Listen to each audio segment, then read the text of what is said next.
بدلہ احسان سے چاہیے تھا۔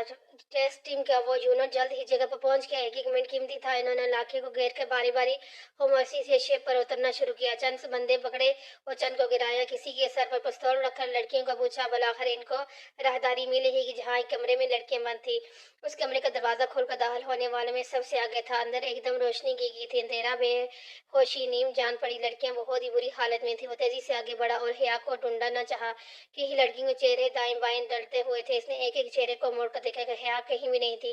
یہ کیسے ہو سکتا ہے؟ آفیسر اپنی کارروائی کر رہے تھے۔ وہ کمرے سے باہر بھاگا۔ ایک آفیسر اس کے پیچھے آیا، پوچھ رہا تھا کہ اسے اس لڑکی ملی یا نہیں۔ وہ جواب دینے کی پوزیشن میں نہیں تھا۔ بس اس نے موبائل ٹریس اسٹیشن چیک کیا۔ وہ آس پاس ہی تھا، مگر کدھر؟ چھپ کے بندے کو ایک اہلکار نے اپنے نگرے میں لے رکھا تھا۔ ان سے ان کے بڑوں کو پوچھ رہا تھا۔ وہ لگاتے ہوئے اندر کی طرف جاتی راہداری کو بتانے لگا۔ جہاں نے پوری بات نہ سنی اور اس طرف بھاگا۔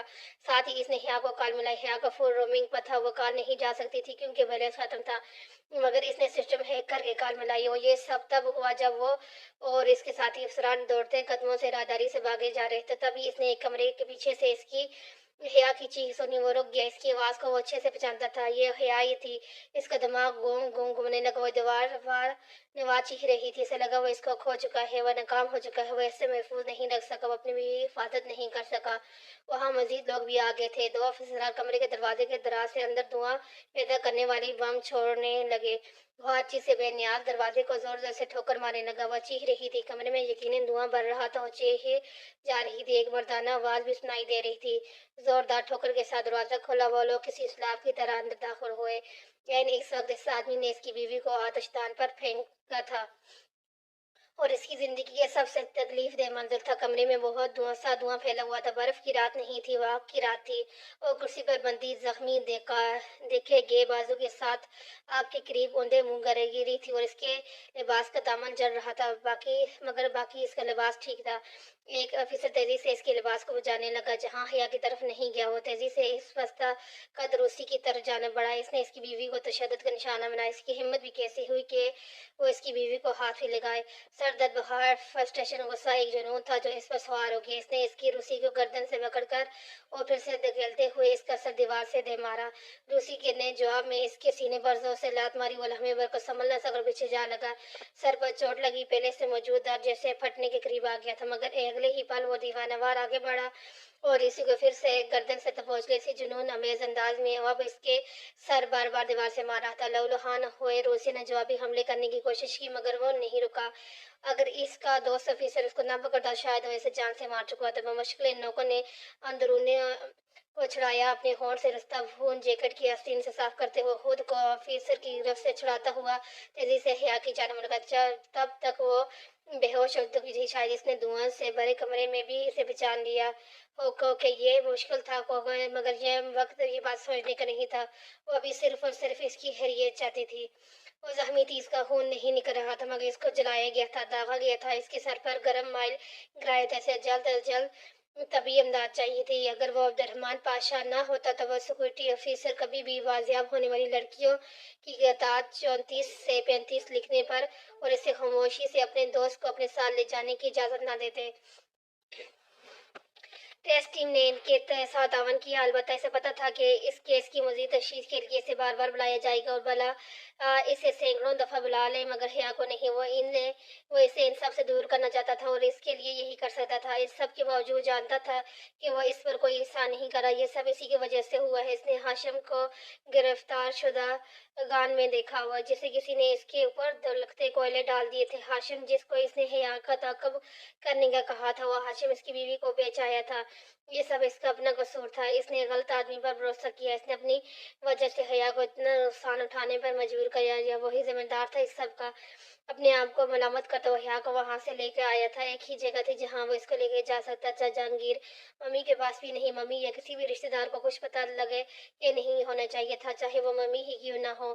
اب بس ایک ہی جگہ تھی، وہ کڈا۔ آشا گل اسے اسپتال نہیں لے کے جانا چاہتا۔ اگر وہ اسے اسپتال لے جائے تو صبح تک پورے دار کو خبر ہو جائے گی۔ اب کسی آدمی پر اسے بھروسہ نہ تھا کہ وہ حیا کو کسی دوسرے کے ساتھ اسپتال بھیج دے۔ وہ اتنا ہرٹ اور اتنا پریشان تھا کہ اگلی جگہ جہاں سے بات باہر نہیں نکلے گی، اسے لادار میں اپنا گھر ہی لگی تھی۔ हिया के जख्म ऐसे ना थे कि ऐसे फौरी तबी इमदाद की ज़रूरत पड़े। मरहम पट्टी तो खुद भी इसकी कर सकता था, मगर सारा मसला इसके बालों का था। अगर वो ख़राब हो गए तो सारी ज़िंदगी खुद को माफ़ नहीं कर सकेगा। इसे जल्द जल्द जल्द इसके बालों से वैक्स उतारना था, और इस सिलसिले में आशा इसके लिए कुछ कर सकती थी। आशा को इन कामों का कोई तजर्बा ना होगा, वो कोई मेडिकल फिट स्टाफ नहीं थी। वो तो छोटी सी लड़की थी, मगर वो एक बात जानता था, वो इस लड़की का भरोसा कर सकता था। आगे आशा गुल कैसे हया के बाल ठीक करती है, ये आशा गुल का मसला था। खौफ और अचानक बड़ी इंसान का असल पॉलिटिशियन इसके सामने लाती है, और इस तरह शदीद हालात में ऐसे काम कर जाता है जो आम जिंदगी में ऐसे लगता है कि ऐसे कभी नहीं हो पाएंगे। इसने वक्त भी इसे आशा से अपनी पॉलिटिशियन की उम्मीद थी, वो अब्दुलरहमान के लिए कुछ न कुछ करेगी। आशा और बुखार इस रोज़ अकेली थी, यानी कुछ रिश्तेदारों से मिलने शहर से बाहर गई थी।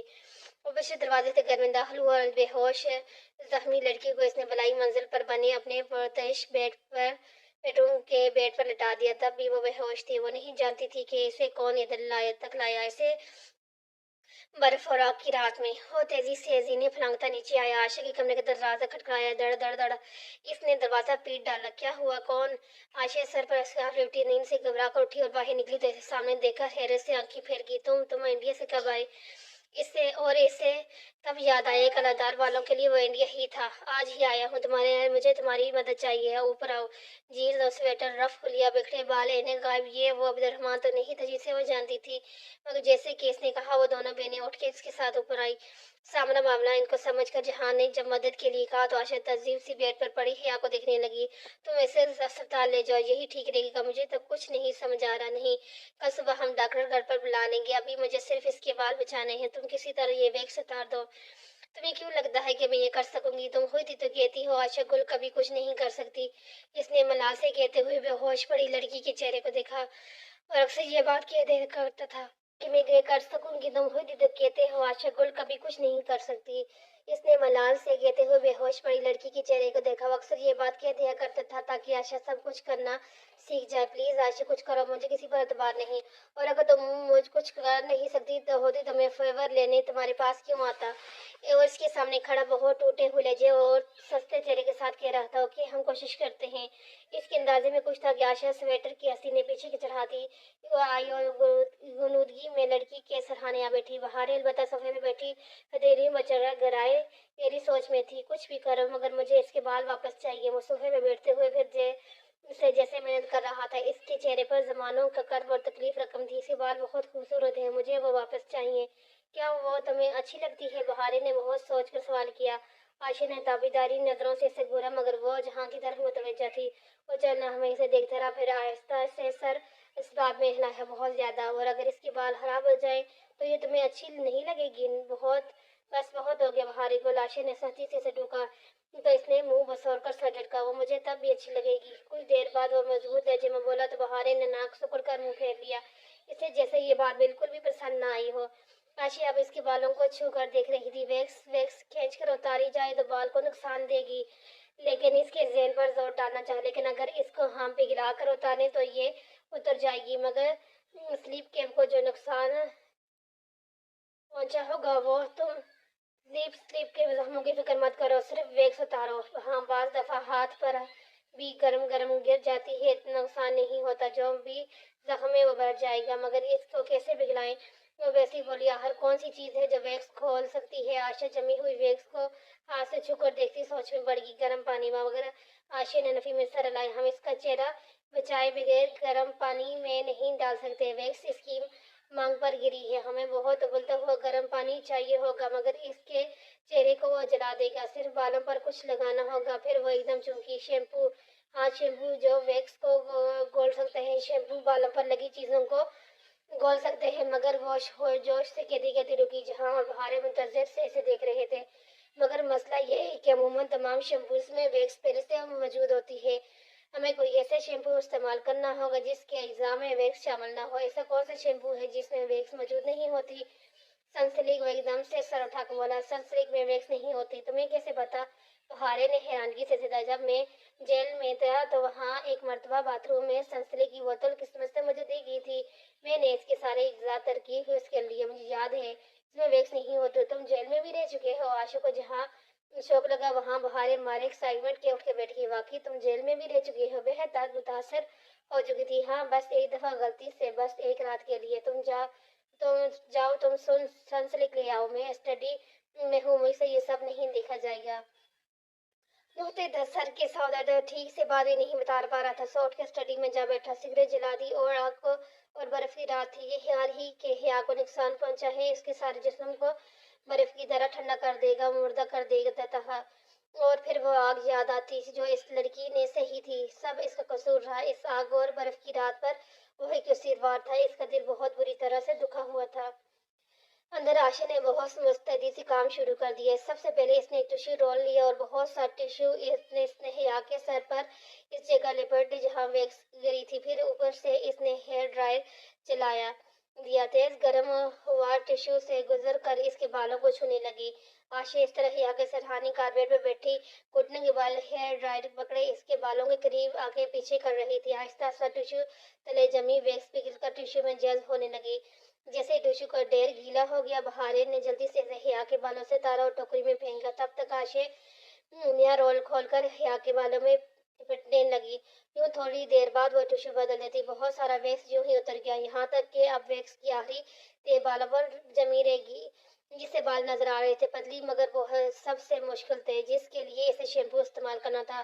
तौलिया तो उसकी गर्दन के आगे पीछे फैलाकर कि वो अब्दुलरहमान का बेड था और इस पर वो एक भी दाग बर्दाश्त नहीं करता था। इसने स्प्रे से हया के बालों को गीला करके नरमी से इस पर शैम्पू मसाज शुरू किया। अम्मी दरमियान में एक दफा इसकी आंख भी खुली, शायद इसकी आंखों पर पानी गिरा था। इसने फौरन बहारे को आयशा से कहा, अब्दुलरहमान को कि हाँ वो जाग गई है। आशा के आगे हाथ अभी जाग से भरा था, हया के बालों पर था। बहारे सर हिलाकर तेजी से भागी और इस तरह स्टडी में बैठा खिड़की से बाहर ताई गई रात देख रहा। सिगरेट फूंक रहा था। बहारे भाग कर इसके पास आई। वोट की बस थोड़ी देर सी, ज्यादा नहीं। अब क्या करें? इसके पुकारने पर वो चूका। फिर चंद लम्हे खामोशी से चेहरे देखता, फिर फौरन उठकर बाहर गया।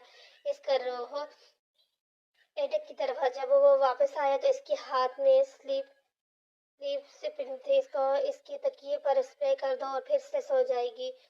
इसने स्लीप स्प्रे था, इसको इसके तकिए पर स्प्रे कर दो फिर से सो जाएगी। इसने स्प्रे बहारे को दिया और स्प्रे पकड़ कर सर हिलाकर वापस अंदर भागी। इसकी हदायत के मुताबिक आशिन ने स्लीप स्प्रे इसके हया के तकिए पर कर दिया। वो जो हल्की हल्की जागने लगी थी फिर से गुनूदगी में चली गई। सुबह फजर से कबल थोड़ी बहुत जिया के बाद इसके बाल वापस अपनी हालत पर आ चुके थे। दूसरी तरफ वो भी वापस अपनी हालत पर आ चुका था। अलबत्ता इसने एक और काम किया कि जो तस्वीरें इसके पास हया की थी वो इसकी स्टडी की कंप्यूटर से प्रिंट आउट करके स्टडी के दीवार पर अवेजा पेंटिंग्स के फ्रेम में असल पेंटिंग और शीशे के दरमियान लगा दी ताकि यूं लगे कि वो तस्वीरें ही फ्रेम की गई हैं। जब वो इधर रहेगी वो किसी दिन उस कमरे में आकर देखेगी तो जान लेगी कि बुरा आदमी नहीं था। वो इसके बहुत से लम्हों में इसके साथ था और इसका ख्याल रखा करता था।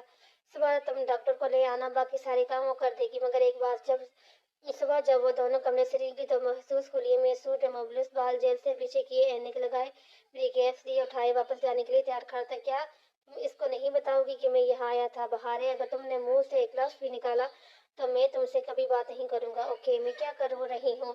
और नरवटे पर से शान चढ़ा कर बोली। जब बहारे मंजिल से हटी तो इसने आशा को मुखातिब किया, तूने मुझे बहुत बड़ा फेवर दिया है, इसके बदले मुझसे कुछ भी मांग सकती है, मैं इनकार नहीं करूंगा।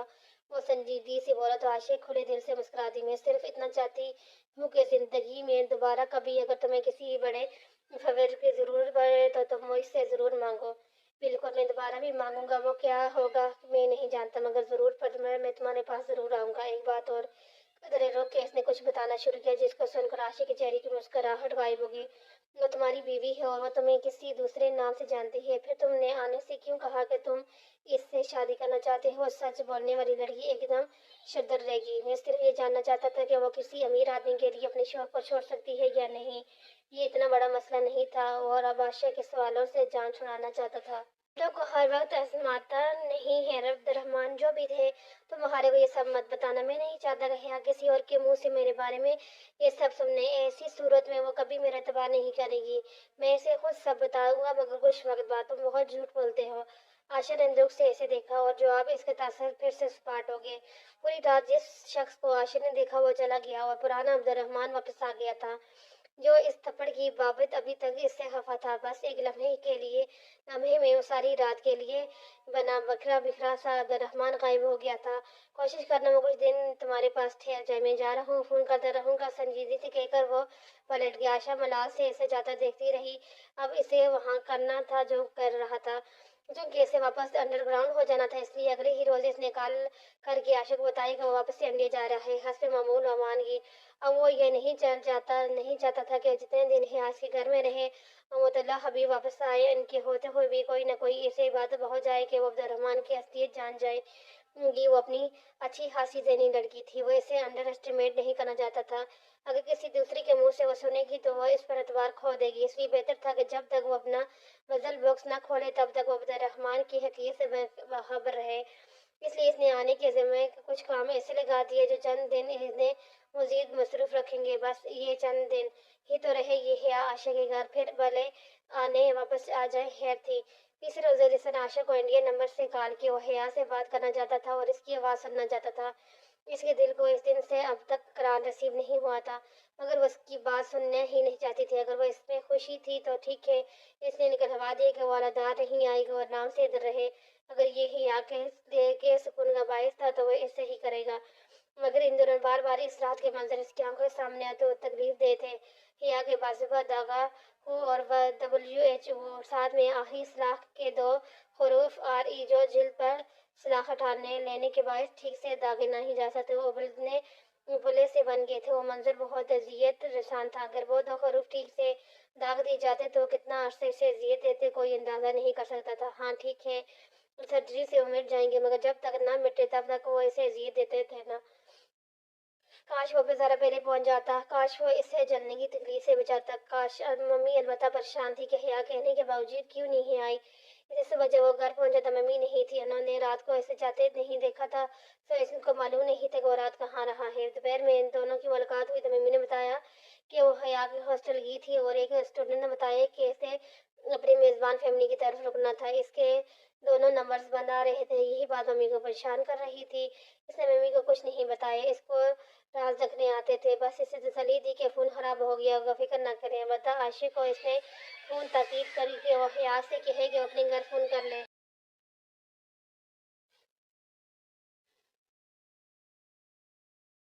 البتہ عاشق کی اس نے فون پر تائید کی کہ وہ حیا سے کہ وہ اپنے گھر فون کر لے۔ اگلے روز اس نے واقعی فون کر لیا۔ وہ سرکاری طور پر جب تک اندر کے ہاں اس کا نمبر آ گیا تھا، مگر وہ وہاں اس کے فون کرے یہ مناسب نہیں تھا۔ اس نے ہوٹل گرینڈ میں ایک بندے سے کلوا کر حیا کے لیے نئے موبائل اور سم بھی ڈلوا دی تھی، اور ظاہر ہے یہ نمبر بھی اس کے پاس تھا، لیکن اگر جہاں اس کو فون کرے تو اس کو نمبر کہاں سے ملا؟ جیسے سوال کی کوئی لاجک واضح نہیں بنتی تھی۔ عبد الرحمن سے وہ بات کرنا نہیں چاہتی تھی جہاں اسے کال نہیں کر سکتا، پھر وہ کیسے اس کی آواز سنے، کیسے اس سے بات کرے؟ میجر احمد، ہاں میجر احمد بھی تو تھا، وہ اس سے کال کر سکتا، کیونکہ میجر احمد عموماً ہر بات جانتا ہوتا ہے، شاید تب وہ اس کی آواز سن سکے۔ اور یہ کوشش کامیاب رہی۔ کتنے دن بعد اس نے حیا کی آواز سنی۔ وہ حسب معمول میجر احمد سے بیزار تھی، مگر یہ طے تھا کہ وہ اس پر اعتبار کرتی ہے۔ تب ہی وہ اس سے پوچھ رہی تھی کہ بلیک میلرز کو کیسے قابو کیا جاتا ہے، اسے کون بلیک میلرز کر رہا تھے؟ اس کا دھیان ہاشم کی طرف گیا۔ خیر اگر وہ عبد الرحمن پاشا تھا، وہ ہاشم کو کئی سال تک جیل سے باہر آنے نہیں دے گا۔ پھر اس نے اندھیرے میں دھیے چلا کر اسے بتایا کہ وہ غزل باکس کھو چکی تھی، تب وہ ہنسا۔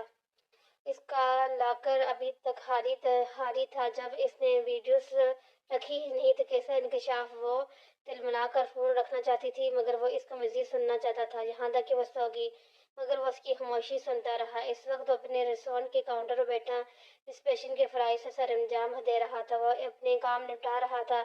اس دوسری جانب میں سے حیا کی سانس لینے کی ہلکی ہلکی آوازیں سنائی دیتی رہی۔ ابھی آدھا گھنٹہ گزرا تھا کہ اسے لگا کہ اس نے نتھے گیلے ہو رہے ہیں، تکلیف کی ہلکی سی لہر اٹھی اور سر کا وہی درد ہر چیز پر چھانے لگا۔ اس نے ہاتھ سے ناک کو چھو کر دیکھا، ہوں پہلی دفعہ سر درد سے اس کی نکسیر پھوٹی تھی۔ باتھ روم میں جا کر بیسن کے سامنے ناک اور سر کو دھوتے بھی اس نے فون اسپیکر آن رکھا۔ وہ سو رہی تھی اور وہ بیسن پر نڈال سے جھکا گہرے گہرے سانس لے رہا تھا۔ 3 گھنٹے اور 20 منٹ کے بعد کال خود بخود کٹ گئی، چونکہ وہ انٹرنیٹ سے کنیکٹ کر کے کال کر رہا تھا، اس لیے وہ گھنٹے بعد کٹنے کے بجائے کافی دیر سے کٹی۔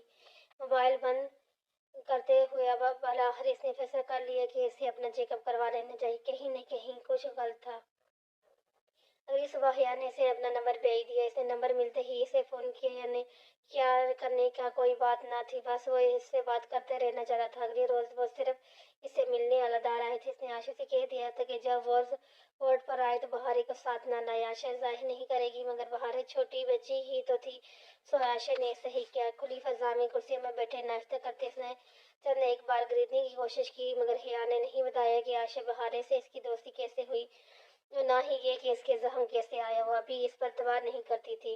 अलबत्ता वो दोबारा से इसके फ़ोन के बारे में पूछने लगी थी, क्योंकि इसने इसे एक दो बार दिया था कि वो स्पेशल गिफ्ट था। वो स्पेशल से मुराद स्पेशल सर्विस ही थी, मगर वो अभी तक पूछ नहीं पाई थी खुद से ही। यूं ही वो नहीं बताएगा, वो पहले खुद पूछेगी, तब ही उसे ढूंढ पाएगी। अलबत्ता तब वो ज़रा सा संभला जब हया ने इसका चेहरा अपने बॉस के जिक्र पर चमकने लगा। ये इसका इख्तियार में नहीं था। अपना मुल्क, अपनी जॉब सब बहुत ज़्यादा था, मगर क्या इसकी सेहत इसे मज़ीद नौकरी करने की इजाज़त देगी? यही वो उलझ जाता था। वहाँ इसके साथ बैठे इसके मम्मी और आयशे दोनों की टैक्स वसूल हुई थी। सिर्फ मम्मी ने मैसेज का इसका हिया को बताया, और आशा पैगाम पर को वो सिर्फ मुस्कुराए। तुमने ठीक कहा था, इतने सारे लोगों से एक वक्त में इतने सारे झूठ बोलते तुम्हें बिल्कुल भी अफसोस नहीं होता। अब तो मुझे यकीन हुआ चला है तुम कभी इंडिया गए ही नहीं थे, तुम इस्तांबुल में ही थे। ये लड़की भी नाइस मुस्कुराकर सर झटका शुक्र या लिखकर जवाबी विराम भेजा। इस रोज साहिल पर समंदर पर चलते हुए गैर अदादी तो इसके लबों से रोहिल का जिक्र निकल गया। रोहिल से 3 साढ़े 3 वर्ष कबल इस वक्त मिला था, जब वो एक छोटे से काम के सिलसिले में वहाँ एक तालीमी इदारे में गया था। तब एक तालिब इल्म ने अंधाधुंध फायरिंग शुरू कर दी और गोली इसको भी लगी थी। चूँकि वो इलीगल काम के सिलसिले में वहाँ था, सो जल्द अज जल्द मौके से फरार हो गया। खराब होते जख्म के बाइस इसको किसी काबिल एतमाद शख्स के यहाँ पनाह लेनी थी। चूँकि अमेरिका आने से पहले वह वहाँ मौजूद हर रिश्तेदार का पता खोज कर लाया था, इसलिए वो रहील के पास चला गया। ये बात इसने रहील को सही राज में रखने को कही थी, जो अब वो ये बात राज रखेगा कि वो इस लड़की रोहिल के साथ रह रही है। इस डील के बारे में भी हिया को नहीं बता सकता था। सब बात टाल गया। अब वो पूछती रही अपने भाई से, इसे क्या साहिल पर हिया ने सिर्फ चुनने की बात की। इस बात ने इसे दमनान दिलाया कि वो अब वो काम कर सकते हैं जो वो करना चाहता था। वो आशिफ बहारी के साथ सीप चुनने की आदी हो गई थी। आशिफ ने अक्सर सीप मोती से बरे निकलते थे, जबकि बहारे के अक्सर खाली। जब जहाँ ने आशिफ की सालगिरह और पिछले बरस से कीमती अंगूठी बतौर तोहफा दी, तो 2 माह बाद जब रहमान पाशा के पासपोर्ट के मुताबिक सालगिरह आई, तो आशिफ ने इसे अपनी एक सीप से गट्ठे निकलने 3 मोतियों में दिए थे। वो मोती एक एक नन्हे सी कुदरती हराइश लिए हुए थे, यानी इनको पहचानना आसान था। इसने ने आशिक को गो के इस लड़ाई के बाद बता दिए थे कि वो जल्द बदल इनको छोड़ देगा, मगर अब जब तक वो यहाँ है इसको खुद इन 2 मासूम लड़कियों से दूर रखना चाहिए। इस तरह के जज्बात वाबस्तगी मुस्तकिल में इन दोनों का दिल बुरी तरह तोड़ सकती थी। छोटा जख्म बड़े जख्म से बरहाल बेहतर होता है। इसने सोचा वो आशिक को छोटा जख्म दे दे, ताकि वो मुस्तकबिल में कभी इससे कोई उम्मीद न रखे। वो 3 मोती आज अपने साथ लाया था। अलबत्ता इसने किसी और तरह से इनको हिया को देने का सोचा था, मगर जब वो सीप खोलने के लिए छुरी लेने दूर बैठे इन टूरिस्ट से पास की, तो हिया ने रुख मोड़कर अपनी जुराब के साथ बंदे चाकू निकाला और सीप को आधा काटा और 3 मोती अंदर कुछ इस तरह से डाले कि जब वो हिया के सामने सीप काटेगा तो यही समझेगी कि मोती अंदर कुदरती तौर पर मौजूद थे। अगर वो ये काम आशी के साथ करता तो वो बांप लेती कि और इसको सीपों का तजर्बा था, मगर हिया नहीं सकती थी। इसको ये मालूम नहीं था कि वह मौके का इंतजार करने वालों में से नहीं था और खुद मौके पैदा करने पर यकीन रखता था। हिया इसके निकलते 3 मोती देखकर बहुत हैरान हुई थी। मुतासिर भी वो खामोशी मुस्कुराहट के साथ अपने लिए खामोश वसूल किया। कोई इससे मुतासर हो रहा था तो इसका क्या जाता था भला। ये चंद रोज बाद की बात थी। एक रोज एक बहुत जरूरी काम आन पड़ा। से अचानक से कुछ अहम पेपर्स की जरूरत हुई जो लदार में इसी कमरे में रखे थे। इसने आशु को सुबह में फोन करके पूछा, मगर वो मदद करने से कासिर थी। तुम्हारा गैस तुम्हारी अलमारी में होगा और वो लॉक होती है, चाबी भिजवा दो तो मैं निकाल सकती हूँ। इसका अंदाज सपाट था। तुम रहने दो, मैं खुद कुछ कर लूंगी। आशा की लहजा हल्की वो समझता तो वो यकीन है आगे पास इन 3 मोतियों को देखकर बहुत हर्ट हुई होगी, मगर इन दोनों के लिए यही बेहतर था। जो भी था वो समझदार लड़की थी। इसने खामोशी तैयार कर ली और इसका इशारा समझ गई थी। वैसे भी दिलों का सुकून मोहब्बत पा लेने में नहीं, अल्लाह के जिक्र में होते हैं। वो जानता था कि आशा का दिल का सुकून हमेशा नसीब रहेगा। इसी शाम आशा और बहारे को एक जानने वाले के घर फौतगी में जाना पड़ गया। सो शाम में जब हवलदार आया तो वो दोनों घर पे नहीं थी।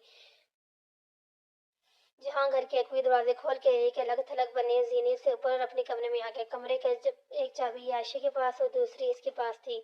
अंदर आकर इसने दरवाजा लॉक कर दिया, फिर अपने काम में लग गया। अलमारी सैफ अपना ब्रीफकेस निकाल कर बेड पर रखा और खोल कर मतलब वो फाइल देखने लगा। वो जानता था या नीचे ही थी, मगर वो भला ऊपर क्यों आएगी? इतना बड़ा घर इसके लिए काफी था। इसे पता ही नहीं लगेगा कि वो इस वक्त ऊपर ही मौजूद है। यही सोच कर इसने नोट पैड उठाया और फाइल में से कुछ नाम देख कर इस पर लिखने लगा। पहले ही लफ्ज पर पेन रोशनाई खत्म होगी। क्या मुसीबत है? इसने पेन को जोर से झटका तो ब्रीफकेस और फाइल पर स्याही के मोटे मोटे कतरे गिर गए। इसने तासर से सर झटकाते हुए लिखना शुरू किया और उन लोगों में ऐसा था जो कलम से लिख कर लाए हैं। अमल तरतीब देने पर यकीन रखते थे। लिखते बगैर इसे अपनी सोची की बात भी बाजों का समझ नहीं आती थी। अभी फरसे से दरमियान में थी कि स्याही फिर से सूख देने। इसने कलम दोबारा झटका, मोटी मोटी बुने फिर से ब्रीफकेस पर गिरी। इससे कबल के वो रहमान पाशा की नफासत पसंदी की कत्ल पर अफसोस करते कमरे के दरवाजे के लाख में चौबी कमाई जाने की आवाज आई। लम्हे भर को वाकई सकते में रह गया। आशा बहारे वापस आ गई या वो हया थी? जो भी था, एक लम्हे के एक एक करके चाबी लगाई जा रही। तो आशा नहीं हो सकती। आशा को पता था कि दराज कौन सी चाबी में से खुलता है। अल्लाह, दूसरी चाबी तक इसने आना फाना मेरी केस बंद किया और अलमारी में तीसरी चाबी तक वो बाथरूम में जाकर दरवाजे के पीछे खड़ा हो गया। चौथी चाबी दरवाजा खुल गया। वह हया ही थी। वो अंदर कमरे का जायजा ले रही थी। इसने हाथ बाथरूम के दरवाजे की दराज से देखा। वो अब अलमारी खोल रही थी। जल्दी में वह ना वो ब्रीफकेस बंद कर सका, ना ही आखिरी अलमारी। सो हया बड़ा आखिरी अलमारी खोल की और अब इस ब्रीफकेस निकाल कर बेड पर ले आई जहाँ चंद लम्हे कब्र में बैठा था। सुलन इस जगह को गर्म होना चाहिए, बल्कि चादर पर शिकनने भी पड़ी थी, मगर वो ब्रीफकेस की जानब इतनी मुतवज्जा थी सो महसूस न कर सकी। अहमक लड़की, अंदर तो इसका डॉक्यूमेंट्स थे, बर्गर किंग की फाइल भी थी और ऐसे पकड़े नहीं नीचा जाना चाहता। वो अगर वो इसे पकड़ गया तो वो कभी इसका यकीन नहीं करे और नहीं इसका पेगर भी अंदर था, उस पेचिर ही न खुल जाए। इसे शदीद गुस्सा आया, खुद पर भी और हया पर भी, मगर वो जानता था कि इसे कैसे वहां से निकालना है। इसने अपने मोबाइल से पिक्चर्स को बीप दी। नीचे जिन पिक्चर्स बजने लगा। हसबत का हया ने घबरा कर भी गैस बंद कर दिया और अलमारी में डाला और वाकई घबरा गई थी। सौ चंद लम्हे बाद वो कमरे से बाहर थी। दरवाजा दोबारा अंदर से लॉक करते हुए इसने दूसरे नंबर से इसे घर पर फोन किया। 5वीं घंटे पर हया ने भागकर फोन उठाया। अगर आइंदा आप मेरे कमरे की तलाशी ली तो अपने पैरों पर घर ने वापस नहीं जाएंगी। बहुत गुस्से से इसको खड़ी खड़ी सुनाते हुए वो यही सोच रहा था कि अब इस लड़की को इस घर से चले जाना चाहिए। हया वहाँ रहकर सेहयाब हो ये वो चाहता था, मगर वो इसकी जासूसी करे और हिरगिज़ नहीं चाहता था। फिर रात में इसने आशा से यही कही कि अब हया को वहाँ से चले जाना चाहिए। अभी इसकी स्प्रिंग ब्रिंग भी खत्म नहीं हुआ। 2-4 दिन तो वो ऊपर भी ठहर सकती है, इससे ज्यादा वो नहीं रुकेगी। और मैं अपने मेहमान को खुद से जाने के लिए नहीं कहूंगी। मगर ये 4 दिन में जहाँ के लिए किसी सजा से कम नहीं। तो जानता था कि या सिर्फ हलदार में तो वो जहाज बना पर रुकी हुई है। एक ये कि इस्तांबुल में जख्मों वाला चेहरा लेकर नहीं जाना चाहती थी, और दूसरा तजस्सुस। वो इस शख्स के बारे में ज्यादा से ज्यादा जानना चाहते थे जो काफी अरसे से इसे डिस्टर्ब कर रहा था। हाँ ठीक है, इसने हया को बहुत तंग किया, मगर अब तो वो बेचारा बाज आ चुका था, मगर हया बाज नहीं आई थी। दोनों इस खबर इसकी डांट बुलाकर इसने इस दिन हया ने खुद इसे कॉल करके इससे बात की थी। इसे बहाने के लिए इसे ज्वेलरी शॉप का पता चाहिए था, जो अब इसने बता देने के बजाय वाउचर भिजवाए थे। कौन सा इसका अपना पैसा था? सब इन्हीं लड़कियों आने और पाशा बे का ही तो था। सो इसने वही किया जो ठीक था। वक्त ज्यादा नहीं गुजरा था। एक दिन वो अड्डे फोन करने पर इसे हया का हेलो सुनाई दिया। इसने जल्दी से बिना कुछ बोले पहले वॉइस कंट्रोल ऑन किया, फिर बात करने लगा, मगर जो बात हिया ने आगे से कही उससे गुस्सा लाने की काफी थी। भला आखिर वो जान गई अब्दुर्रहमान पाशा का एक दूसरा भाई भी था। वो पाशा बे के नाम नहीं ले रही थी, मगर नाम भी वो जानती होगी यकीनन। साथ में वो अखबार में इसके मुताल्लिक आर्टिकल लिखने की बात भी कर रही थी। इससे आगे जहांगीर बर्दाश्त की हद खत्म होगी, यही डर था इसे। वो दो जिंदगियां में बीज नहीं पकड़ पाया, अब मैनेज नहीं कर पाया। अब वही हो रहा है। इससे ज्यादा हया वो अड्डे में रहे इसे गवारा नहीं था। 2 रोज बाद यूं ही वो अपने अभी से अब्दुर्रहमान पाशा के कोर एक्टिवेट करना, यानी वो अड्डे वापस जाकर वहाँ कुछ दिन रहना था। सो अब इन दोनों को वहाँ ही इकट्ठा नहीं होना चाहिए। हया को इसने परसों का कहा था, लेकिन खुद अगली ही सुबह वो कोटा आ गया। आते वक्त जिसने खया को मैसेज कर दिया था। इसका इरादा जब मुकामी दोस्त से मिलने का था। वो मुकामी जहां दो जासूस मिलते थे, इसको अपनी तय करदा थी और वो ईसा की बहारी थी। वहां से इसे अपने साथी की चीजें बचानी थी। इसके बाद वो दोपहर में हया से मिलेगा, उसे वापस चलने पर राजी करेगा। वैसे भी सलमान मामू ने 2 दिन बाद मौलाना था, अच्छा बहाना था। अब वो वापस आ जाएगी और वो आराम से वो गड्ढे में काम कर सकेगा। वैसे भी हालात जैसे जा रहे थे, यूं लगता था कि में से काम जल्द खत्म होने वाला है। ऐसे में इसे अपनी फिक्र नहीं थी। अब मम्मी अब्बा की फिक्र थी। वो तीनों इसकी फैमिली थे। मम्मी मम्मी को इन 3 सालों में वो इस्तांबुल छोड़ने पर राजी न कर सका था। पाकिस्तान वो जा नहीं सकते थे। इसने बहुत कोशिश की कि वो पापा को लेकर जर्मनी चली जाए, मगर पहले वो नहीं मानती थी। अलबत्ता अब इसके का यहाँ काम करने के बाद किसी भी तरह से ये खतरे वाली बात थी कि इसके माँ बाप यहाँ हैं। बिलाखिर मम्मी राजी होगी कि वो अब्बा के साथ जर्मनी चली जाएंगी, मगर जब तक जहाँ इधर है वो यहीं रहेंगी। वो 15 जून तक यहीं था। 15 जून को एक अहम असाइनमेंट के लिए इसे एंकरा जाना था। वो कुछ काम इस किस्म के लीक आउट थे कि पहले शक इसी पर आएगा, इसलिए इसे कुछ अरसे के लिए रुपोश हो जाना चाहिए था। इस पहले इसने ये अपने दुश्मन बना लिए थे कि इसके रुपोश हो जाने के बाद कहीं कोई इसकी फैमिली को नुकसान न पहुंचाए, इसलिए बेहतर तक हो जाने से कबल अपने घर को किसी महफूज मुकाम पर मुंतकिल कर दे। मम्मी हया और अब्बा इसकी पहली तरजीह थे। पाशा बेग की फैमिली दूसरे नंबर पर थे। सबको यहाँ सब यही देगा, मगर हया का सेमेस्टर 5 जुलाई को ख़त्म होना था। इससे वो 15 जून से पहले कैसे भेजेगा। अपने ऑफिस में बैठे काम शुरू करने से पहले वो उलझन में गिरफ्तार था। मिसाल का हम वो अमूमन निकाल ही लेता था, लेकिन यहाँ वो कदरे होश में शुरुआती के साथ इसने काफ़ी भी मंगवाई थी। और जब तक दीमत काफ़ी नहीं लेके आई तो यही सोच रहा था यहाँ को यहाँ से कैसे भेजे। एक हाल था बालावस्त, यानी जहाँ इसे कहे वो जल्दी वापस चली जाए। दूसरा था बालावस्त, यानी अब्दुलरहमान पाशा मैनेजर अहमद से कोई कहे, मगर वो क्यों किसी की मानेगी। जब इसकी सिक्योरिटी दीमत फरदौस काफ़ी लेकर आई तो कुछ सोच कर इसने ये बात दीमत से पूछी, गैर मुल्की को तुर्की से वापस भेजना हो तो क्या किया जाए। दीमत एक ईमानदार और मुस्तैद सी वर्कर थी। वो इसको अपने बॉस की हैसियत से पसंद करती थी, मगर कभी कभी वो बातों के दौरान पाशा बेकर जिक्र कर दिया करती थी। वो छोटे भाई बहुत अच्छे थे, ये फिक्र वो अक्सर दीमत से सुना करता था। तैयब हबीब शनाख्ती कार्ड के एतबार से इससे 2 साल छोटा, दिखने में कहीं बड़ा और दर हकीकत हम उम्र ही था।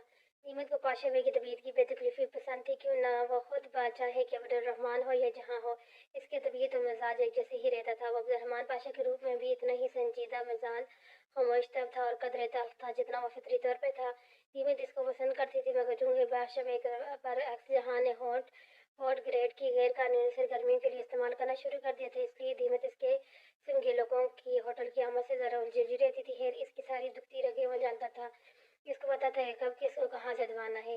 दीमत के पास इस मसले का सादा सा हाल था जो ना जाने इसके जहन में क्यों नहीं आया। वो कह रही थी कि इस लड़की जिसे तुर्की से भेजना है कि वाहिद कशिश अगर इसका शोर है तो इस शोर से बदगुमान कर दिया जाए। इसका शोर किसी भी अपने मुश्तबा अमल का जिक्र कर सकते हो। लड़की को सेटअप करके वो गुफ्तगू ज़ाहिर इत्तफाक़ी तौर पर यह सुनवाई जाए तो वो शोर अपने शोर से दूर चल जाने की कोशिश करेगी। दीमत शायद सारी बात किसी गैर नुक्ते नज़र से कह रही थी, मगर इसका जहन एक ही बात पर अटक कर रही गया। मासूम सा इत्तेफाक, दुरुस्त टाइमिंग। हाँ वो हया को जानता तो एकदम रद्दमल देगा वाली थी।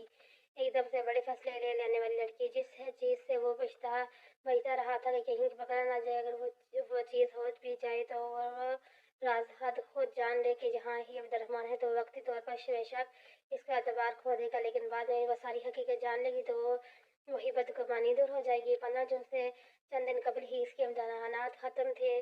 अगर वो ये न सब इसके इम्तिहान ख़त्म होने के फ़ौरन बाद प्लान करे तो वो अपने आखिरी महीने किसी दूसरे मुल्क को जाना नापसंद करेगी, ना कि तुर्की में वो एक दो चेहरों वाले के साथ फ़ौरन में से दूर जाने का सोचेगी। और हमेशा यही करती थी। जब वो एक दफ़ा इस्तकालिया स्टेट में रेस्टोरेंट में डिनर के लिए गए थे तो डिनर जो है जिंजर ब्रेड हाउस तोड़ने की माजरत के तौर पर था, तब भी वो गुस्से में फ़ौरन इसके पास से चली गई थी। वो गुस्से में हमेशा यही करती थी, वो अभी यही करेगी। भले वो बड़ा बन जाए, मगर ऐसे अपनी बीवी का तहफ़्फ़ुज़ ज़्यादा से ज़्यादा अजीज थी। वह तुर्की में इसे अकेला छोड़कर कभी नहीं जा सकता था। जाने से कबल इसे ये मसला निपटा। दीमत को अपने अंदाजे में मुतबक करके वो कुछ देर सोचता रहा कि सेटअप इसके साथ तरतीब देने वो कौन होगा जिसको इसके साथ देखकर वो इससे दूर जाने का सोचेगी। तैयब हबीब पाशा बहुत मुस्तजिब सी के जनाब अब्दुलरहमान पाशा की गुमशुदा भाई के बारे में तो चलो इसी तरह वो इससे जैसे दूर कर देगा। पाशा बे से इसकी मिलना ही था, बाकियों की तरह वो इसके लिए भी एनडीए में था। और चूंकि पाशा बे इससे नाराज़ भी बहुत था, इसलिए पहले जहाँ को इसके ताल्लुकात दुरुस्त करने थे اور اسے بہت خفائی ہی مگر وہ اس کو نہ نہیں کر سکتا تھا۔ لالچی انسان کبھی اپنے عبد الرحمن جیسے بھائی کو نہیں کرتے تھے۔ طیب حبیبی بادشاہ کے لیے استنبول میں 2 ہی جگہ محفوظ تھی جہاں وہ عبد الرحمن سے مل سکتا، ایک برگر کنگ، دوسرا ہولڈر گرینڈ۔ وہ جانتا تھا طیب حبیب استنبول میں ہی ہے، اور چونکہ وہ خود بروکر آ چکا تھا اس لیے اس نے نہایت مناسب انداز سے پیغام لکھا کہ آیا کہ طیب ہولڈر گرینڈ آئے گا یا وہ خود برگر کنگ آ جائے۔ اسے معلوم تھا کہ طیب حبیب انکار نہیں کرے گا، اور اس نے انکار نہیں کیا۔ اسے عبد الرحمن کی ضرورت تھی، اس نے برگر کنگ پر کچھ دن پہلے ملنے کی حامی بھر لی تھی۔ اس کا کہنا تھا کہ وہ ابھی استنبول سے باہر ہے، واپس آتے ہی اسے ملے گا۔ اب نہ معلوم یہ سچ تھا یا نہیں، بہرحال اسے طیب حبیب کا انتظار کرنا تھا۔ کافی پی کے اس نے ایک میٹنگ بلائی تھی، ابھی اس سے فارغ ہوئے ہی تھا کہ حیا کا فون آیا۔ پتہ نہیں یہ کیسے رشتہ تھا جس کی وہ اس سے ذکر نہیں کر رہا تھا، مگر اس کا فون کٹ بھی نہ کر سکتا تھا۔ میٹنگ اس وقت ہاس ہو رہی تھی، سب اٹھ رہے تھے، کانفرنس روم میں شور سماجا تھا۔ جب اس نے حیا کا کال وصول کی، حیا کو اس نے سچ ہی بتایا کہ وہ دوست سے ملنے آیا تھا۔ اجلت میں بات ختم کرتے ہوئے اس نے فون کان سے ہٹایا اور بورڈ ممبران سے احترامی الفاظ بلند کرتے ہوئے کھڑا ہوا۔ اپنی چیزیں اٹھاتے ہوئے اس نے احساس ہوا فون ابھی تک اور تھا۔ اس نے جلدی سے کال کاٹی۔ اتر میں بات کر رہا تھا، حیا نے کچھ نہیں سنا ہوگا، یقیناً سوائے اسے پریشانی نہیں ہوگی۔ واپس اپنے آفس میں بیٹھے سے زیادہ دیر نہیں ہوئی تھی جب اس کے موبائل پر ٹریس الرٹ بجنے لگا۔ وہ چونک سا گیا، اس کا ٹریس اسی علاقے کے قریب تھا۔ کیا حیا آس پاس تھی؟ وہ کیوں اندر آ رہی تھی؟ اپنی دوستوں سے ملاقات میں کافی وقت تھا اور وہ ہوٹل کا کام وہ بعد میں دیکھ لے گا، پہلے اسے اپنی بیوی کو ہینڈل کرنا تھا۔ لباس بدل کے جینز والا رف سہولیہ بنا کر سر پر کیپ لیے وہ اپنے آفس کی پرائیویٹ لفٹ سے نیچے آیا اور آخری فلور سے پیچھے کی طرف باہر نکل گیا۔ قریبی سے اس کی بغیلی اور اسے پھولوں کی مارکیٹ کا چکر لگانے کو کہا۔ جب بالآخر وہ پھولوں کے اسٹال پر نظر آئی تو وہ بگھی سے اترا، واپس ہوٹل کے عقبی پارک ایریا تک آیا۔ ایک کام کرنا وہ بھول گیا تھا، وہ بھلے وہ اسے دیکھتی رہے، یہ کام اسے تو کرنا تھا۔ اس نے اپنے گارڈ کو اپنے وائلٹ میں لگی حیا کی تصویر دکھائی۔ یہ لڑکی کبھی تمہیں اپنے آس پاس نظر آئی ہے؟ نہیں سر، گارڈ نے نفی میں سر ہلایا۔ ٹھیک ہے، اگر یہ کبھی ہوٹل میں داخل ہونے کے لیے اس طرف آئے تو اس کو اندر مت جانے دینا، فوراً مجھے اطلاع کرنا۔ تمام اوکے۔ گارڈ نے فوراً تابعداری سے سر ہلائی۔ جہاں نے وائلٹ واپس رکھا، اپنی جیب میں ڈالا اور پلٹ آیا۔ ابھی اسے اپنی بیوی کو رنگے ہاتھ پکڑنا تھا جو اس کی جاسوسی کر رہی تھی، پھر اسے اچھا خاصا شرمندہ کر کے تاکہ وہ دوبارہ اس کا تعاقب کرنے کی کوشش نہ کرے۔ وہ اس کی پہاڑی کی طرف جاتے راستے چل دیے، مگر چونکہ پہلے سے اسے کہہ چکا تھا کہ وہ 3 سال بعد ادھر آ رہا ہے، لہٰذا اس بات کو نبھانے کے لیے وہ کبھی کبھی ظاہر کر دیتے کہ اسے یہ راستے یاد نہیں۔ توقع کے عین مطابق وہ اس کی طرف مطمئن تھی۔ وہاں عیسیٰ کی پہاڑی سر دراز پر بیٹھے اس نے نوٹ کیا کہ حیا نے ان 3 موتیوں کو پہن رکھا تھا اور یہ گردن والی چین تو بہارے کی تھی۔ وہ پہچانتا تھا، البتہ ایک فرق اس نے محسوس کیا تھا، وہ عموماً گردن کے گرد دوپٹہ لیا کرتی تھی، البتہ آج اس نے شانوں کے گرد اچھے سے لپٹ کر رکھی تھی۔ یا تو عائشہ کی کمپنی کا اثر تھا یا وہ حلیمہ عثمان کے پاس لے گئی ہوگی۔ جو بھی تھا، اسے نامحسوس سی تبدیلی اچھی لگی تھی۔ اگر یہ نہ ہوتی تب بھی وہ اسے تمام خوبیوں اور خامیوں سمیت قبول کر چکا تھا۔ جب ادھر بیٹھے حیا نے اسے کبھی جلنے کا زخم محسوس کرنے کا پوچھا تو لمحے بھر میں جیل میں بیتے وہ تاریک دن، اندھیری راتیں کے ذہن میں ابھر آئیں، مگر وہ بات ٹال گیا۔ اسے اپنے زخم دکھا کر ہمدردی حاصل کرنے کا شوق ہرگز نہیں تھا۔ وہ اسے باتیں کرتے ہوئے دور اللہ کے پاس بیٹھے لڑکوں کے گروپ کو دیکھ رہا تھا۔ اسی میں ایک لڑکا اس کا دوست تھا۔ ابھی ملاقات میں وقت تھا، مگر وہ وہیں سے اسے پہچان گیا۔ اس لڑکے کی عمر کم شاید 25 برس، اس کے لیے وہ ایک جونیئر ایجنٹ ہی تھا، جونیئر مگر بہادر اور ذہنی۔ اسے پاکستان جانا تھا جہاں سے کچھ چیزیں لے کر جانا تھا۔ ایک کام وہ پہلے بھی اس ساتھ کر چکے تھے۔ اپنے سینئر ایجنٹ کے وہ لڑکے بہت عزت کرتے تھے۔ اس کو عمر کا اصل نام معلوم نہ تھا، وہ نہ کبھی اپنے ملک کی باتیں کرتا تھا، اجازت ہی نہیں تھی، مگر وہاں بیٹھے حیا سے اس کی رپورٹ کا پوچھتے ہوئے بھی عمر کی موجودگی سے اسے بہت اچھا محسوس ہو رہا تھا۔ اپنے ملک کی تو ہوا بھی اچھی لگتی ہے، تو پھر ہم پیشہ ہم وطن تھا۔ میں عبد الرحمن بادشاہ کے گمشدہ بھائی پر رپورٹ لکھ رہی ہوں۔ کسی اور دھیان میں اس نے حیا کی بات سنی اور اگلے ہی لمحے اسی طرح بیٹھا۔ وہ کیا کہہ رہی تھی؟ جب فون پر حیا نے کہا تھا کہ وہ کچھ لکھ رہی ہے تو وہ اسے یوں ہی حالی ہوئی سی ڈون سمجھتا تھا، مگر اب جو کچھ بتا رہی تھی اس کے لمحے بھر کو جہاں کا سانس ہی روک دیا۔ بات رپورٹ کی نہیں، اس رپورٹ نے کبھی لکھی جانی تھی نہ کسی نے شائع کرنی تھی۔ بات یہ تھی کہ اس کو یہ ساری باتیں کون بتا رہا تھا۔ اگر عائشہ نے بتائی تو پھر یہ خطرے کی علامت تھی کہ عبد الرحمن کے گھر سے باہر بات نکل رہی تھی۔ पाशा बे नई जिंदगी शुरू करने जा रहा था। ज़ाती इख्तलाफात एक तरफ, वो इनका एजेंट था और उसकी हिफाजत को यकीनी बनाने इसका फ़र्ज था। अब इसके घर से इसकी बीवी की तरफ से कोई ऐसी बात बाहर निकले जो पाशा बे को नुकसान पहुंचाए या इसको मुतरफ कर देने के लिए काफ़ी थी। हया और आयशा फिर ये बातें लोगों से भी कहती होंगी, सिर्फ जहाँ से तो जिक्र नहीं किया होगा ना। दुनिया वैसे तो छोटी थी मगर वो अड्डा तो बहुत छोटा था। बहुत मुश्किल से इसने बात को रोक फेरा, चूँकि वो यहाँ से ऐसी बात को धोखा नहीं कर रहा था, इसलिए वो खुद भी ज़रा सा परेशान हो गया था। वो इसके साथ पहाड़ी के से नीचे तक आया और फिर वो सामान लेने चली गई तो वापस ऊपर आया, मुझसे मिला, इमारत में चाहिए, वापस बंदरगाह पर आ गया। कल वो दोबारा वॉक पर अड्डे आएगा, फिर आयशा से निपटेगा, मगर आजकल इसे वो वीडियोस लॉकर्स में रख देनी चाहिए थी। हो सकता है वो बदल बॉक्स खोल चुकी हो और अब जबकि वो इस्तांबुल जा रही थी तो जल्द अब इधर लॉकर ढूंढ ही लेगी। मगर रोज वो कड आ गया, होटल में था जब आशा ने इसे मैसेज किया कि हया कल चली गई थी, वो घर आ सकते हैं। आशा जानती थी कि वो इसी के साथ ही है, मगर इसे इत्तला देने का मकसद इसे घर बुलाना था। आना भी गुज़िश्ता रात आ गई थी और ज़्यादा देर तक इनको अलाधार से दूर नहीं रख सकता था, तो अच्छा हो हया इनके आने के कब्ल ही जा चुकी थी। आशा को ने घर में दाखिल होते हुए इस्लामी नहीं किया, ना ही इसे मुखातिब करने पर ठीक से बात की। आशा को तो मोतियों वाली बात मालूम हो चुकी थी और उसने यही कयास किया कि अब्दुर्रहमान इससे इसी थप्पड़ पर अभी दगाफा था, तब ही सवाए इस रात की इसने आशा के से ठीक बात नहीं की।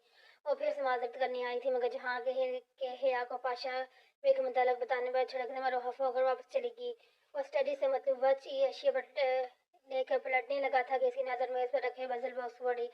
वो एकदम ठहर गया, फिर बॉक्स उठाकर देखा, जली हुई अतराफ उभरी हुई छह को नलट पट कर देखने से ही वो जान गया कि वो वही बजल बॉक्स है। जब इसने आयशा के बॉक्स मंगवाया था तो इसकी शक्ल ये ना थी। वो इसको कोड आयशा पर सेट था, चूँकि वो अंग्रेजी हरूफ तहजीब पर बनाया गया था, इसलिए आयशा के नाम से हिज्जे अंग्रेजी के हिसाब थे, वरना मर्क में इसका नाम आयशे लिखा जाता था। अंग्रेजी में इस हरूफ के नीचे से नन्ही सी लहर होती है, ग्राम लिखते इसलिए जैसे सिंह की आवाज़ में पढ़ते हैं, लेकिन अगर इस तरह लकीर होती है तो शीन की तरह पढ़ते हैं।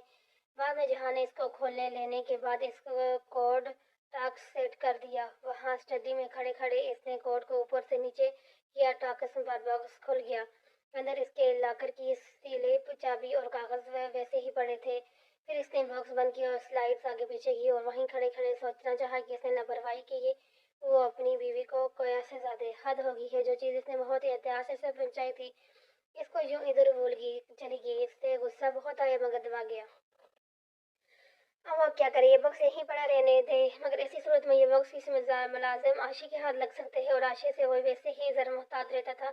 तो फिर क्या करे, आशा को दे दे कि इसे बाहिफाजत यहाँ तक पहुँचा दे। यो भी था, आशा एक ईमानदार लड़की थी, मानो तो खोल कर नहीं देखेगी, मगर नहीं। हाशिम ने बॉक्स बनवाते वक्त यही कहा था कि अब्दुर्रहमान को इस बात की खबर नहीं होनी चाहिए। फिर अब्दुर्रहमान, जो कि इस काम में मबलूस ही नहीं था, तो बॉक्स क्यों ख्याल तक पहुंचाए, इसको और स्टोरी में जो ला रहा था। कोई देर वहीं खड़ा सोचता रहा, फिर एकदम से ऐसे ख्याल आया, बहारे गुल वो हर किसी से राज रख सकती है सिवाय अपनी बहन के। वो अपना सारा खाना भी अपनी बहन को जरूर बताती थी। इसने जहन में एक लाया मन तरतीब लिया और बॉक्स पकड़े बाहर आया।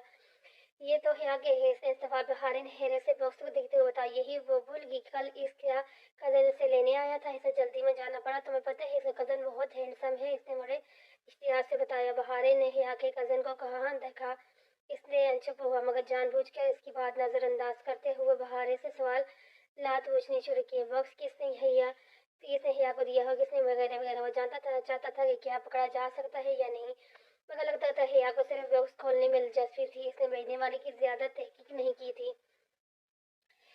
इसने बहारे से कह दिया कि वो बॉक्स इसके पास रहेगा। वो जानता था बहारे ज्यादा देर तक ये रात नहीं रख सकती, वो आशा को जरूर बताएगी। आने कहती है, ये दोनों आने गोल की बेटियां हैं, इनकी माँ नहीं तो इनको तब तक कुछ नहीं खिलाया जब तक कि अल्लाह का नाम नहीं इन पर पढ़ लिया, इसलिए ये ना कभी खयानत कर सकती हैं ना किसी को धोखा दे सकती हैं।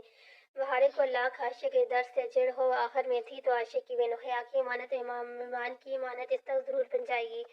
साथ में ये भी बताया कि अब्दुर्रहमान ये बॉक्स इससे दूर करना चाहता है, शायद यही सुनकर हिया से अगली दफा कहीं रख कर न भूले। जब वो वापस पलटा तो जानता था कि बहारी भी दबे कदमों इसके पीछे आएगी। इसको मेज के नीचे दराजों की चाबियों के सराफों और दीवारों के पीछे से बातें सुनने का बहुत शौक था, इसलिए इसने कमरे का दाखिल होकर दरवाजा जरा खुला रहने दिया और बहारी के सामने अलमारी लॉक करके चाबी दराज में रख दी। अब वो पहली फुर्सत में ये बात आशा को बताएगी और आशा फौरन से पेशतर बॉक्स यहाँ तक पहुंचाएगी और कम अज कम इससे ये तो जान लेगा कि बहारे को राज रख सकती है या नहीं। शायद अपनी बहन से तो बिल्कुल भी नहीं। اسی رات اس نے اپنے کمرے میں وہ ویڈیو ریکارڈ کی اور اس میں وہ سب کہہ دیا جو وہ کہنا چاہتا ہے، اگر نہیں کہا ابا کے ہاتھوں جاسوس کو مارنے کا قصہ کہ وہ ابا کا راز تھا، اور فریحہ کی جاسوسی کا قصہ کہ وہ فریحہ کا راز تھا، اور اپنے سر درد کا قصہ کہ وہ اس کا اپنا راز تھا، اور اسے راز زمانے بہت اچھے سے آتے تھے۔ اس رات وہ سو نہیں سکا۔ صبح جب وہ واپس مال آیا تو سر درد سے پھٹا جا رہا تھا۔ جوہرا جا کے اس نے اپنا لاکر میں USB فلیش رکھی اور وہ واپس ریسورٹ آ گیا۔ پوری رات کی بیداری کے بعد اب پچھلے کمرے میں صوفے پہ بیٹھا سر صوفے کے پیر سے لگائے ہی آنکھیں بند ہونے لگی تھی۔ ابھی اسے نیند میں گئے چند ہی منٹ گزرے تھے کہ موبائل بجنے لگا۔ وہ بدبخت اس نے آنکھیں کھولی، سیدھا ہوا جیب سے موبائل نکال کر دیکھا۔ اسکینج اسٹوڈنٹ کالا کر رہی تھی۔ ایک تو یہ اسکینج اسٹوڈنٹ ٹھیک سے چین بھی نہیں لینے دیتی۔ ایک لمحے کے لیے جہاں نے سوچا کہ نظر انداز کر دے، کوئی پتہ نہیں کیوں وہ کر نہ سکا اور کال اٹھائی۔ آپ کا مطلوبہ نمبر اس وقت ہو رہا ہے، برائے مہربانی کافی دیر بعد رابطہ کریں، شکریہ۔ وہ بولا تو اس کی آواز خمار آلود تھی۔ ہاں اٹھو اور میری بات سنو، وہ بہت چہلا کے کہہ رہی تھی۔ چاہتی تھی کہ جہاں ابھی اسی وقت ٹیکسی میں مرمرا ہوٹل پہنچے۔ سلمان ماموں کی کوئی دوست آئے تھے۔ وہ سخت کبیدہ خاطر ہوا، میں نہیں آ رہا، مجھے آرام کرنے دو۔ جواب میں وہ بے حد خفا ہوئی اور اپنا پسندیدہ جہنم میں جاؤ بول کر فون رکھ دیا۔ جہاں نے پھر سے سر صوفے کی پشت ٹکا کر آنکھیں موند لی، مگر اب نیند کا آنا ناممکن تھا۔ کچھ دیر بعد ہی آ کر پھر مسجد آ جا، وہ اسے بلو ماسک بلا رہی تھی۔ اس کا چابی ٹیکسٹ کر کے وہ اٹھا اور شرٹ بدلی، منہ پر چمٹے مارے اور چابی اٹھا کر ریسٹورانٹ سے باہر آ گیا۔ یہاں نے میسج پر بلیو ماسک کا کہا تھا۔ وہ نیلی مسجد کے باہر سب رات دراز پر نصب بینچوں پر ہی دور سے نظر آئی تھی۔ ایک لمحے کے لیے تو اسے واقعی پہچان نہیں پایا تھا۔ ہیا نے سر پر دوپٹہ لے رکھا تھا، گرے سبز رنگ کا دوپٹہ جس کو مستقل چہرے کے گرد ٹھیک کر رہی تھی۔ چونکہ اسے دوپٹہ لینے کی عادت نہیں تھی، اس لیے وہ بار بار سر سے پھسل جاتا تھا۔ نیلی مسجد کے باہر کے جب کبوتر پھڑپھڑاتے ہوئے اڑ رہے تھے کتنی ہی دیر تو وہ اس منظر کو ٹھہر کر دیکھنے لگے۔ ایک دم اسے کچھ یاد آیا۔ جب وہ انڈیا میں تھا، اسے بک اسٹال کے ساتھ وہ لڑکی ملی تھی جسے ظاہر ہے کہ اس نے اپنا نہیں بھیجا تھا، اور وہ اسے اس آفیسر کا نام دکھا کے کی تو جو اس کی مدد کرے گا، اور بعد میں اس کی مدد سے وہ جیل سے فرار ہوا تھا۔ اس لڑکی کے سر بھی ایسے ہی سفید دوپٹہ تھا، خوبصورت، بہت خوبصورت، جیسے علی کرامت کی ممی تھی، جیسے آنا گل کی بیٹیاں تھیں، اور جیسے اب اس کی بیوی تھی۔ یہی تو چاہتا تھا اس کی بیوی ایسی ہو، بھلے وہ چہرہ نہ ڈھانکے مگر باقی ہر طرح سے ہود کو ڈھانکے۔ اور آج اس کی ساری خواہش پوری ہو گئی تھی۔ اس کو بھی ایک مرمرہ جمیلہ مل گئی تھی۔ تبھی اس کی نگاہ حیا کے مقابل بیٹھے نوجوان پر پڑی۔ اوہ، ریسٹورانٹ سے وہ فرائی پان کیوں نہیں لایا؟ آخر یہ شخص یہاں کیا کر رہا ہے؟ ایک لمحے کو اسے شدید غصہ چڑھا، مگر جب اس نے دوبارہ حیا کو دیکھا جیسے بہت مناظر سے ایک منظر کی روشنی غائب ہو گیا تھا۔ داور کی مہندی کی ویڈیو، حیا کا اس کار میں بیٹھنا، بارش میں سر کوٹ میں ٹاکس پر چلتی لڑکی، سارے منظر غائب ہو گئے، ایسے جیسے وہ کبھی تھے ہی نہیں۔ پیچھے صرف ایک منظر بچا، بار بار چہرے کے گرد دوپٹہ ٹھیک کرتی خفا اور اداس بیٹھی لڑکی، جو ذرا غصے سے سامنے بیٹھے شخص کو کچھ کہہ رہی تھی۔ جب وہ ان کے قریب آیا تو وہ چونکی اور ایک دم سے اس کا چہرہ کھل اٹھا۔ وہ حیران تھی اور خوش بھی۔ وہ اتنی بے اختیار ہو کر اٹھی کہ موبائل جو شاید اس کی گود میں تھا زور سے نیچے جا گرا۔ جہاں یہ ابا کے دوست تھے کہ بیٹے ہیں، وہ تعارف کروانے لگی۔ اب وہ کیا بتاتا کہ وہ اس آدمی کو پہلے سے جانتا تھا، مگر ولید کو ضرور کچھ بتانا چاہتا تھا۔ سلمان ماموں حیا سے بہت ہی اپنی آئیت سے بات کرنے کے بعد جب اس نے لغاری صاحب کی سواری نگاہوں سے جواب مسکراتے ہوئے اپنی آئیت سے سارے رشتوں کی واضحیت ایک ہی فکرے میں کر دی، میں جہاں سکندر ہوں، سلمان ماموں کا بھانجا اور حیا کا ہسبینڈ، اور اس ایک فکرے نے اس کے اپنوں کو جو حیرت بھری خوشی عطا کی تھی، اس سے سلمان ماموں کا بھانجا اور حیا کا ہسبینڈ بالآخر یہ بات جان گیا کہ وہ سب یہ رشتہ چاہتے تھے۔ ساری ناراضگیاں دور ہوئی، سارے گلے ختم ہو گئے۔ اس نے اپنی بیوی کو اس شخص کے سامنے مان دیا جس کے اور اس کی بیوی کے درمیان کبھی کچھ نہیں رہا تھا، ہو ہی نہیں سکتا تھا۔ شام کو جب ماموں اور ممی لاؤنج میں تھے، وہ کچن میں حیا کی مدد کروا رہا تھا، تب اس نے حیا کا پلان جاننے کی کوشش کی۔ وہ اسے ترکی بھیجنا چاہتا تھا، مگر حیا نے ابھی کچھ طے نہیں کیا تھا کہ اسے ترکی میں رہنا ہے یا دوسرے ملک۔ ممی اور ابا کو وہ لندن میں سیٹل کر رہا تھا، لیکن اگر حیا لندن جانے پر راضی ہوگی تو وہ اسے ان کے ساتھ لندن بھی بھیج دے گا، لیکن اگر وہ نہیں راضی ہوئی تو وہ دوسرا طریقہ استعمال کرے گا۔ شام میں ان کی منگنی ہوا۔ ممی کو جیسا پتا تھا کہ اس نے سب کے سامنے اعتراض کیا ہے، وہ بہت خوشی سے 2 انگوٹھی نکال لائی جو انہوں نے اسی موقع کے لیے بہت عرصے سے سنبھال کر رکھی تھی۔ واقعی روز مطمئن تھا۔ جب رات میں وہ ماموں کو چھوڑ کر گھر واپس آیا تو اس کا ارادہ اپنی بیوی کے ساتھ اچھی سی کافی پینے کا اور کوئی اچھی سی مووی دیکھنے کا تھا، مگر فیملی والا احساس بہت عرصے بعد دل میں جاگا تھا اور وہ اس احساس کو جینا چاہتا تھا۔ مگر اس سے قبل حیا نے اسے بری خبر سنا دی۔ تمہارے لیے فون آیا تھا، کوئی لڑکی تھی، نام تو نہیں بتایا، مگر کہہ رہی تھی کہ تمہارا پارسل اسے نہیں ملا، کسی غلط ایڈریس پر چلا گیا ہے۔ اور کسی نہ وقت نے اس کا سانس روک دیا۔ اس کا گھر ایک سیف ہاؤس کے طور پر استعمال ہوتا تھا۔ وہ جانتا تھا وہاں شام سے ایک گھنٹے کی کار ہی آ سکتی ہے، اور اس کو پارسل نہ ملنے کا مطلب بہت واضح تھا۔ جو کچھ اس نے یہاں سے بھیجا تھا واپس نہیں پہنچا تھا، بلکہ کسی غلط ایڈریس پر چلا گیا تھا۔ اس نے ایک سیکنڈ کے ہزاروں حصے میں پیغام کو ڈیکوڈ کیا۔ اس کا بھیجا ہوا لڑکا عمر واپس نہیں پہنچا تھا، بلکہ گرفتار ہو گیا تھا۔ تو یقیناً بہت ایمرجنسی سچویشن تھی، اس لیے پیغام اس کی گھر چھوڑ دیا گیا تھا۔ منقطع کا پیغام جس نے بھیجا ہو وہ بھی جلدی جلدی اپنی جگہ سے پیک اپ کر کے نکل رہی ہو۔ خدا، یہ کیا ہو گیا؟ اس لڑکے کو پکڑ گیا جیل، تشدد، اذیت، اس کی ہر طرح وہی تنگ ہوا تاریخ سیل جان چھاپے لگے، ایسے ہی کافی مووی سب فضول تھا۔ پوری رات وہ اسی صوفے پہ بیٹھا کال کی انتظار کرنا، کا کال نہ ہی تھا۔ راتوں کی بے خوابی باعث صبح تک اس کی آنکھیں سرخ پڑ رہی تھیں، مگر وہیں بیٹھا رہا۔ ہر کوئی جیل سے فرار نہیں ہو پاتا۔ لوگ برسوں جیل میں سزا اور تشدد کاٹ کر وہیں خاموشی سے جان دے دیتے ہیں۔ ایک اور سابی ضائع ہو گیا، ایک اور سابی ضائع ہو گئی۔ اس کی اذیت کی کوئی حد نہیں تھی۔ اس بارے میں حیا کا خیال اس کے ذہن میں بالکل نکل گیا۔ صبح ہوتی واپس چلی گئی، جہاں نے روکا بھی نہیں۔ اس کے پاس کرنے کے بہت سے دوسرے کام تھے۔ روز روز وہ کٹا چلا گیا۔ حیا بزر باکس، جوہر، لاکرز، اس نے سب کچھ ذہن سے جھٹک کر خود کو ہوٹل گرینڈ میں مصروف کر لیا۔ ریسورٹ میں اس نے بتا دیا کہ اگر کسی کی دوست حیا شام میں آئے تو کہنا جہاں جلدی اٹھ کر چلا گیا تو کہنا وہ آج آیا ہی نہیں، چند روز واقعی نہیں آئی۔ عمر کی گرفتاری کی تصدیق ہوگی، پھر انہی دنوں وہ بالآخر خود کو راضی کر کے انقرہ لے آیا۔ یہاں سے اسے اب چیک اپ کرنا تھا۔ سر کا بدترین درد جو سر سے ہوتا ہوا گردن تک جاتا تھا، اب اس کا علاج چاہیے تھا۔ جیل سے رہا ہونے کے بعد اس نے گردن کے ایک طرف کا MRI کروایا تھا، مگر برین MRI اس نے نہیں کروایا تھا۔ اپنے درد اس ہر جگہ چھپایا تھا، تب اتنی تکلیف ہوتی بھی نہیں تھی۔ یہ وقت کی سیاست بڑھتی تھی۔ 5 سال جہاں نے اسے اذیت کے ساتھ گزارے، اب بالآخر اس سے سامنا کرنا چاہتا تھا۔ MRI سے قبل سادہ ایکس-رے سے ہی سارا معاملہ صاف ہو گیا۔ اس کو ایکس-رے دکھانے سے قبل ڈاکٹر نے پوچھا، کیا کبھی تمہیں سر پر چوٹ آئی ہے؟ کوئی ایکسیڈنٹ جس میں سر کسی چیز سے ٹکرایا ہو؟ ہاں، میری لڑائی ہو گئی تھی کچھ لوگوں سے، انہوں نے میرے سر پر کوئی تلے کی طرح کوئی چیز ماری تھی، جس سے سر سے خون بھی نکلا تھا، مگر خون اتنا زیادہ نہیں تھا۔ آنکھوں کے قریب زخم سا ہو گیا تھا، جیسے تھوڑا سا خون نکل کر کمپیوٹر گرا تھا۔ مجھے افسوس ہے، لیکن ساتھ ہی ڈاکٹر نے اس کا ایکس-رے اس کے سامنے رکھا۔ شاید جس چیز سے ان لوگوں نے تمہیں مارا تھا اس پر چھوٹی سی کیل لگی تھی، ایک اشارہ، یہ انچ کی کیل جو تمہاری آنکھ کے قریب گھس کی تھی۔ اس سے بے اختیار آنکھ کے قریب چہرے پر ہاتھ رکھا اور ایک آبجیکٹ فنگر کے ساتھ پچھلے 5 برس سے رہ رہا تھا، اور اسے کبھی پتہ نہیں چلا۔ اب کیا ہو گیا اسے سمجھ نہیں آیا۔ وہ ماضی کا افسوس کرے یا مستقبل کے لیے فکر مند، اسے واقعی کچھ سمجھ نہیں آ رہا۔ ہمیں سرجری کے لیے یہ فارن ایجنٹ ریموو کرنا ہوگا، مگر ڈاکٹر متبصر رہ گیا۔ اب بتا دیں جو بھی بتانا چاہتے ہیں، میں تیار ہوں۔ بمشکل اس نے خود کو کمپوز کیا۔ دیکھو، میڈیکل ہسٹری میں بہت سے ایسے کیسز آئے ہیں جن میں لوگ برسوں فار ایجنٹ کے ساتھ رہتے ہیں اور انہیں علم بھی نہیں ہوتا۔ وہ آدمی جس کے گلے کے قریب چاقو کا پھل، اور میرا مطلب ہے واقعی چاقو کا پھل گھس گیا تھا، 4 برس تک اس کو علم نہیں ہو سکا اس کے گلے میں کچھ ہے۔ وہ جرمنی کی ایک عورت 30-35 برس تک اپنے برین میں 8 سینٹی میٹر لمبی پنسل لیے رہی۔ سرجری سے ایسی بہت سی چیزیں نکالی جا سکتی، مگر وہ پھر رکا۔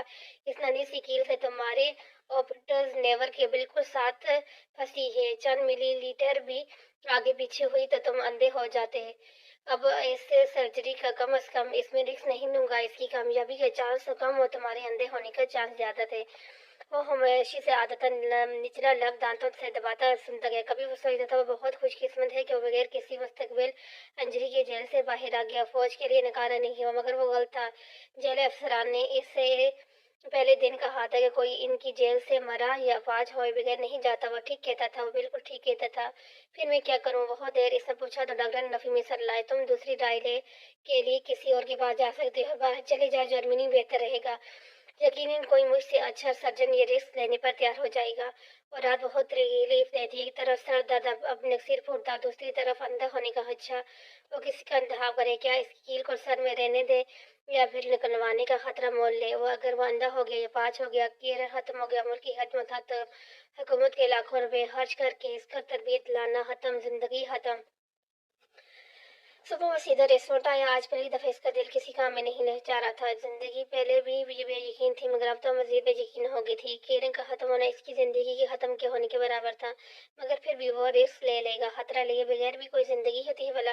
जहाँ मैं आपकी दोस्त आई थी रात को, काउंटर पर जैसे व्यक्ति बैठे हुए लड़के ने बताया तो वो चौंका। हया क्या कह रही थी? अपनी दोस्त के साथ आई थी, आपको पूछा फिर चलेगी। काफ़ी देर बाद दोबारा आई। इनकी शायद कोई पीछा लगा था। इन्होंने बैक डोर का रास्ता मांगा, फिर वही बैटरी में बैठी रही। सो 1 बजे वो पीछे से निकल गई। और कुछ वो पाशा बेबी आए थे आपकी बार। वो पूरी तरह चौंका। क्या कह रहा था वो? आपको इंतजार करते रहे यहाँ दरवाजे के पास कुर्सी पर बैठे रहे। अच्छे मूड में नहीं थे, आपसे मिलना चाहते थे। क्या वो दोनों लड़कियां इसकी मौजूदगी में आई थी? बहुत दिन अपने मसले में उलझने के बाद आज इससे फिर सही आगे फिक्र हो रही थी। वो दोनों दरवाजे के पास खड़ी बातें कर रही थी और साथ ही बैठे थे। उन्होंने चेहरे के आगे अखबार कर रखा था। मुझे नहीं लगता कि दोनों ने एक दूसरे को देखा होगा। जब वो दूसरी तरफ आई तब भी वो जा चुकी थी। अच्छा हुआ तो होकर अंदर चला गया। पाशा ने यहाँ को देख भी लिया हो तब भी वो हरगिज नहीं पहचान सकता कि वो जहाँ की बीवी है। इसे जानना भी नहीं चाहिए था। कमजोरियों को कैसे पकड़ जाता है जहाँ से बेहतर कौन जा सकता है। इसलिए कोई कमजोरी इस पकड़े वो नहीं चाहता था। बस वो जल्द से जल्द या को यहाँ से भेज देगा। इस्तेमाल गैर महफूज था, कम अज कम इसकी फैमिली के लिए। मगर इसे वापस भेजने से कबल जरूरी था वो अपना बजल बॉक्स खोल के ले और लाकर भी वहाँ मौजूद गार्ड को इसने हिदायत दे दी थी। जब भी कोई 9 नंबर का लॉक खोलने आए तो कार्ड इसके एक नंबर पर मैसेज कर दे। चंद पैसे लेकर गार्ड इस काम के लिए राजी हो गया और अभी तक लाकर खोलने कोई नहीं आया था। जब वो दोबारा बुक अट गया, इसने अलमारी चेक की, इसमें बजल बॉक्स नहीं था। वाशर ने रख लिया था या वापस हया तक पहुंच गया था। ये पूछने के लिए इस महारी को बुलाया और सब जगह पूरा ही साफ साफ बताया कि बजल बॉक्स इसने हया को दे दिया है। चमला में कुछ नहीं कह सका। इसका अंदाजा ठीक था, बहारी को आशा से राज नहीं रख सकते। यकीनी इसने सबसे पहले आशा गुल को बताया होगा। इसने मुहारे पर गुस्से नहीं है, गुस्से वाली बात थी भी नहीं। वो इसके सामने बच्चे के मिल बैठा और अपने राज के बारे में पूछा। तो फिर तो मुझे तुम्हारे दूसरे राज का वादे का भी एतबार नहीं चाहिए अब तो इसे इस वादे की पहले से भी ज्यादा जरूरत थी। और इससे पाक साबिया को जनाजा नहीं दे सका जिसको इसने अम्बा के साथ दफनाया था। मगर शायद बहारे इसको जनाजा दे सके। ये अलग बात थी कि विलय होने पर सब लोग आपको बचाने से इनकार कर देते हैं। मगर बहारे में सिर थी कि ऐसा में से ऐसा नहीं होगा। पुलादार बल्कि बुरा तुर्क तुम्हें छोड़ देगा, मगर बहारे गुल तुम्हें कभी नहीं छोड़ेगी। मगर बहारी गुल के चेहरे पर शदीद गुस्सा उमड़ा जब जहाँ ने बहारी की नई दोस्त का जिक्र किया। वो यहाँ को बहुत पसंद करती थी, मगर अब्दुलरहमान इसमें दिलचस्पी रखता है। यह बात इसको पसंद नहीं थी।